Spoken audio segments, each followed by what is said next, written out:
As we've already discussed, in order to act with intention, you need to gather information, conduct some honest self-assessment, consider possible outcomes, and assess risks and rewards.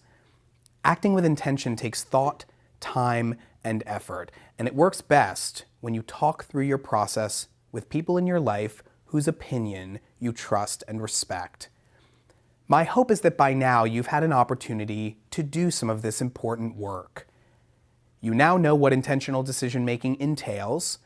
You know a little more about the role your values play in the choices that you make, and you know that going to college isn't the only option for transitioning service members, but is one of many viable options and possibilities after exiting the military. You should also have a better sense of how vitally important it is to engage other people, voices, and perspectives as part of your process.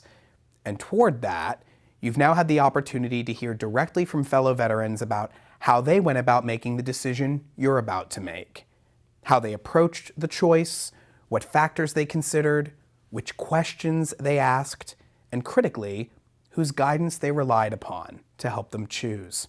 Having now spent some time considering your own unique circumstances, motives, and goals, and having spent some time listening to and learning from others, you're now ready to make your decision.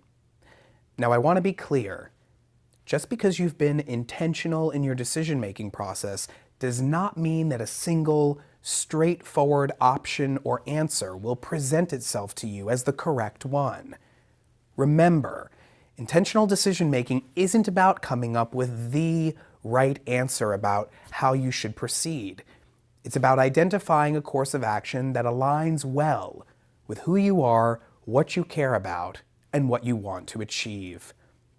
The goal is not to sniff out the secret, hidden truth, and it's not to discover the only correct outcome. You're not searching for the one. The goal instead should be to settle on a choice that reflects the reality of where you are in your life and where you want to go. Just because you've made a decision doesn't mean that decision is etched forever in stone. Yes, if you've made your decision with care and in conversation with others, then there's no reason why you shouldn't feel confident in seeing it through. Trust your instincts and respect your process. But it is possible that you will come across a new piece of information, or perhaps your personal or professional circumstances will change. Maybe you'll have a conversation that is unexpectedly transformative, or you'll realize something new about yourself.